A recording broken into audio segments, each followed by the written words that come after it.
The soft hum of Paris in the morning blended with the chatter of tourists and locals.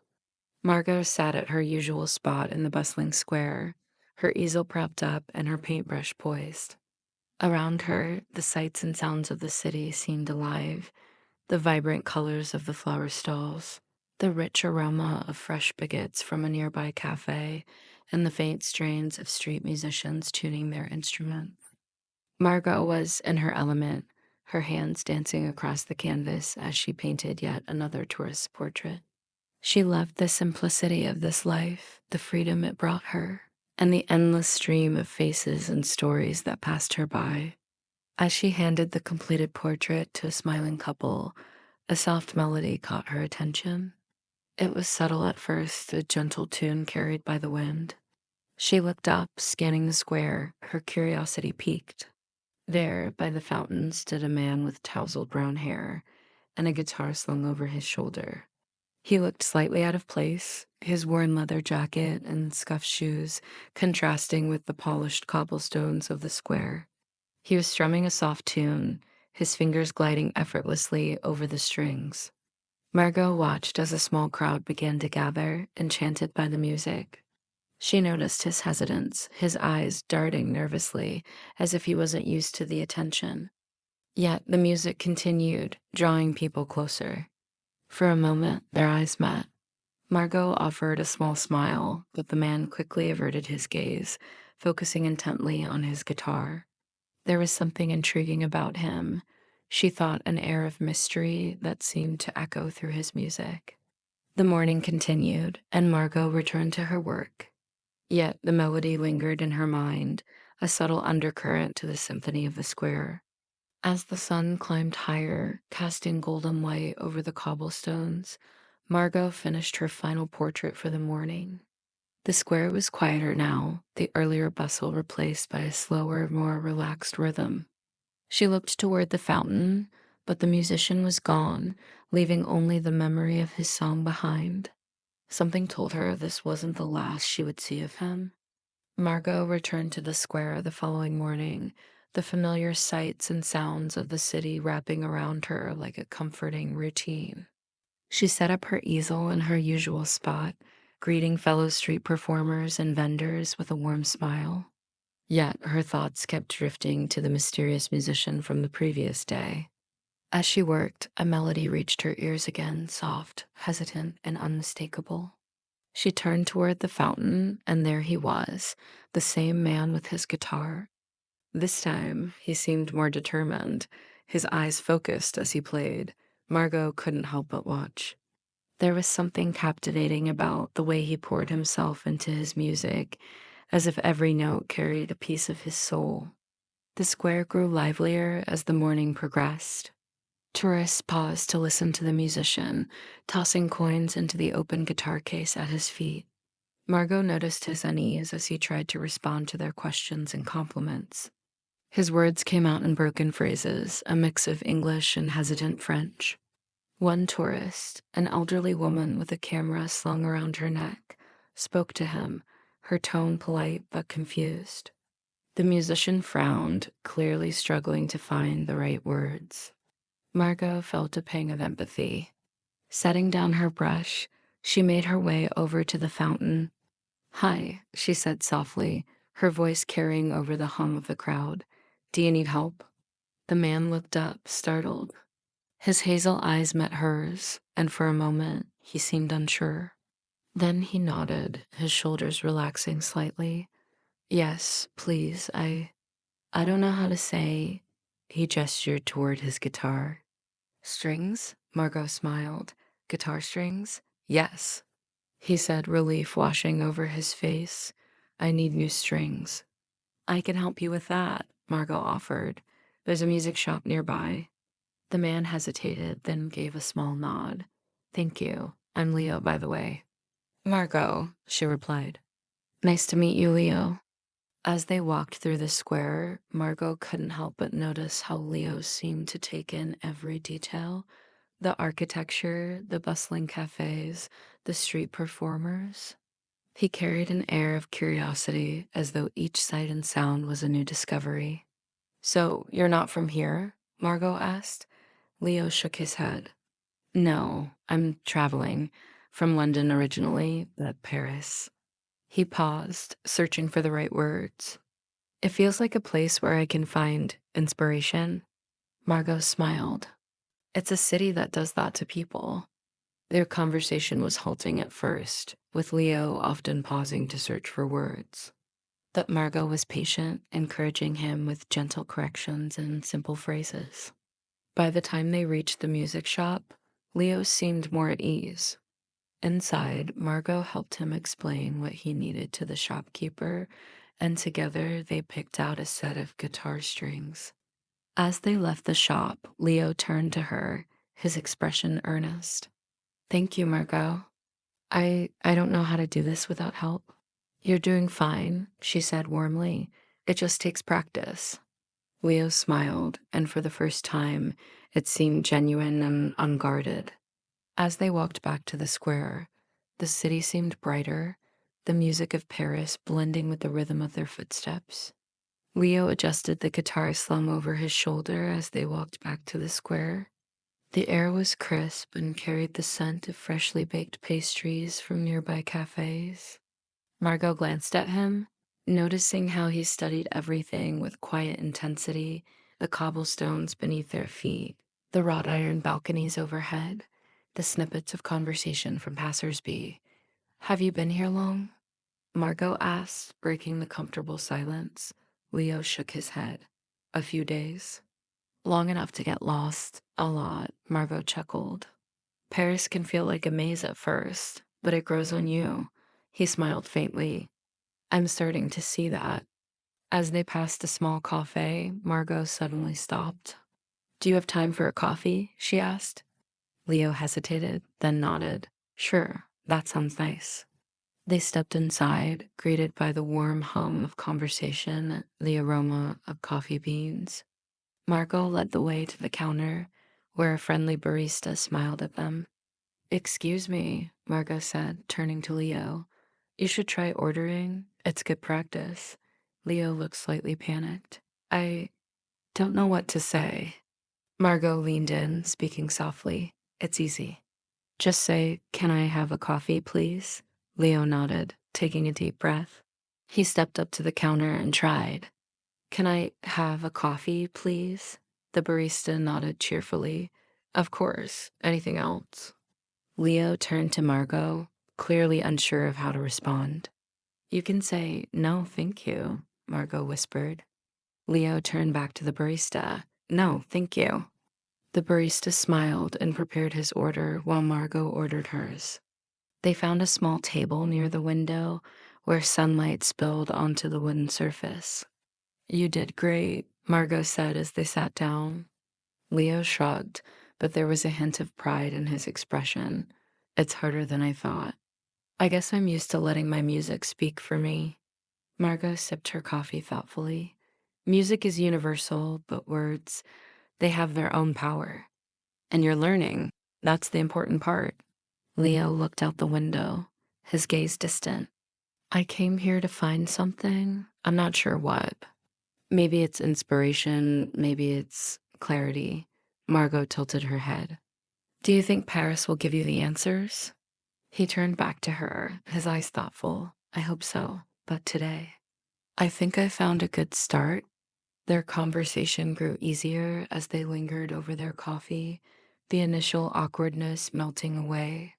Margot found herself intrigued by Leo's quiet determination, and Leo seemed to relax in her company. When they finally left the cafe, the city felt more alive than ever. The streets seemed to hum with the promise of something new, and for the first time in a while, Leo didn't feel quite so lost. As they walked, Margot pointed out hidden corners of the city, a tucked-away bookshop, a courtyard filled with flowers, a tiny gallery displaying local art. Leo soaked it all in, his guitar bumping lightly against his back with each step. They stopped by the Seine, leaning on the railing as the river glimmered in the afternoon sun. Paris suits you, Margot said, breaking the silence. Leo gave her a sideways glance. I'm not sure it fits me yet, but I'm willing to try. Margot smiled. That's all that matters. As the sun dipped lower in the sky, casting a golden glow over the cobblestones, Leo paused mid-step. He glanced at Margot, his expression hesitant. There's something I need to do before the day ends, he said. Margot raised an eyebrow. And what's that? I need new strings for my guitar, Leo replied, his voice a mix of determination and nervousness. The ones I'm using are old. They barely hold the tune anymore, Margot smiled. Lucky for you, there's a music store just around the corner. Come on. They turned down a quiet street where the bustling sounds of the square faded into the gentle hum of Persian life. The shop Margot led him to was small but inviting, its wooden sign swinging gently in the breeze. The faint sound of a piano floated through the open door, welcoming them inside. Leo hesitated as they entered, his eyes scanning the rows of instruments displayed on the walls: violins, trumpets, ukuleles, and, of course, guitars. The faint smell of polished wood and old sheet music filled the air. Can I ask for help? Leo murmured, his voice low. Margot nodded encouragingly. Of course. Start with excuse me. Leo stepped hesitantly to the counter, where an older man with kind eyes was arranging a stack of music books. Clearing his throat, Leo said, Excuse me, do you have guitar strings? The shopkeeper looked up and smiled. Yes, we do. What kind of strings are you looking for? Leo turned slightly toward Margot, clearly unsure of how to proceed. She leaned in and whispered, You can say normal strings, please. Leo nodded and repeated, Normal strings, please. The shopkeeper chuckled lightly and reached under the counter. Here you go. These should do the trick.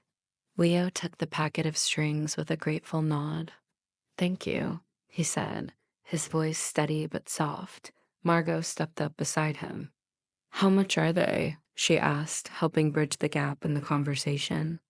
15 euros, the shopkeeper replied. Leo fumbled with his wallet, pulling out the exact amount. As he handed over the money, he managed a small but sincere smile. Thank you very much. The shopkeeper nodded warmly. Enjoy your music, my friend. As they stepped out of the shop, the late afternoon light bathed the street in a warm glow. Leo let out a breath he hadn't realized he'd been holding. That was harder than it should have been, he admitted, his hand gripping the packet of strings. You did great, Margot said. It takes time to feel comfortable, but you're getting there. Leo glanced at her, a flicker of gratitude in his eyes. Thanks for helping me. I don't think I'd have managed on my own. Margot shrugged playfully. That's what friends are for. They walked back toward the square, the atmosphere between them lighter now. Leo seemed more at ease, even humming softly under his breath. When they reached the fountain, he paused and looked at Margot. I'd like to play something for you. A thank you, I guess. Margot's eyes widened slightly, but she nodded. I'd like that. Leo sat on the edge of the fountain, carefully replacing the old strings on his guitar with the new ones. As he tuned the instrument, Margot watched him with quiet admiration.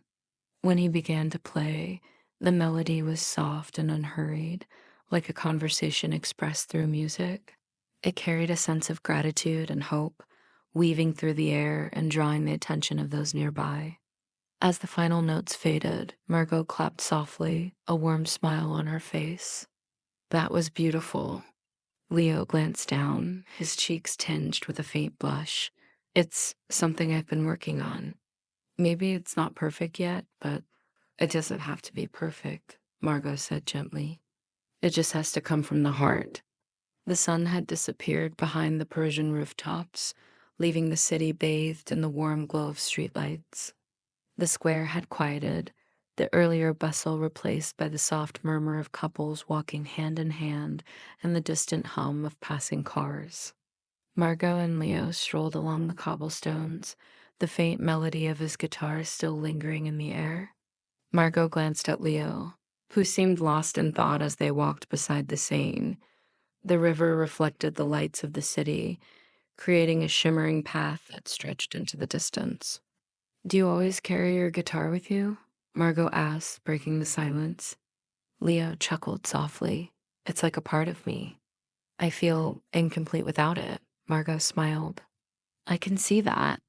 The way you play, it's like you're telling a story. He looked at her, his hazel eyes thoughtful. That's the idea. Words don't always come easily to me, but music, it says what I can't. They reached a small bench overlooking the river and sat down. Leo rested his guitar beside him, leaning back to take in the view.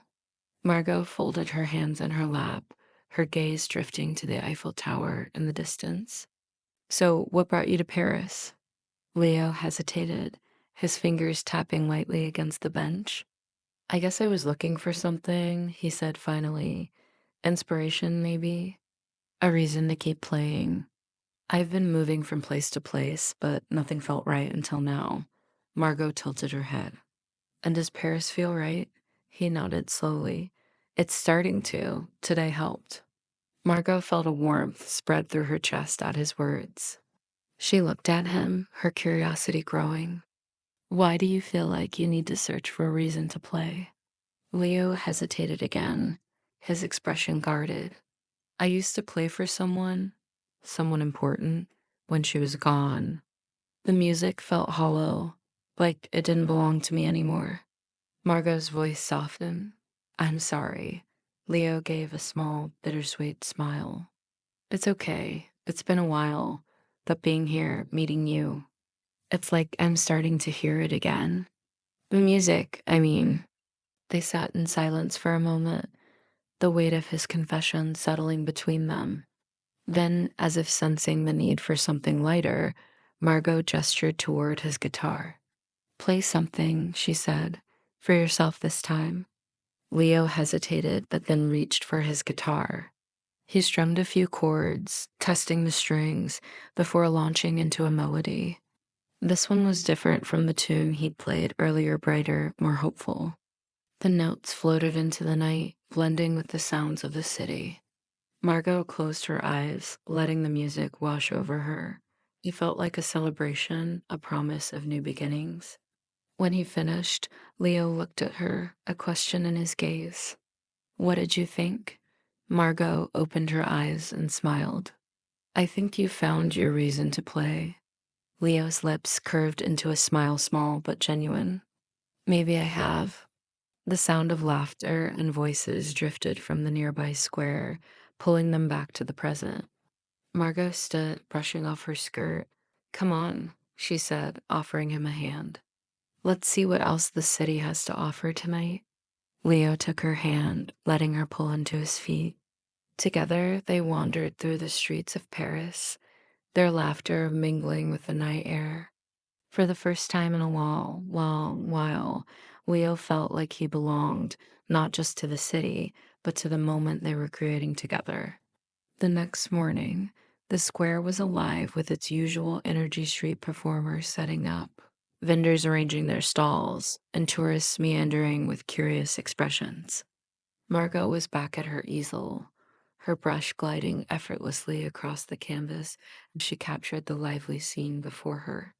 But her thoughts kept drifting to the night before. The music, the quiet conversations, the way the city seemed to glow a little brighter when she and Leo walked its streets together. It had been unexpected but wonderful, and she couldn't help but wonder if she'd see him again. As if on cue, a familiar melody reached her ears.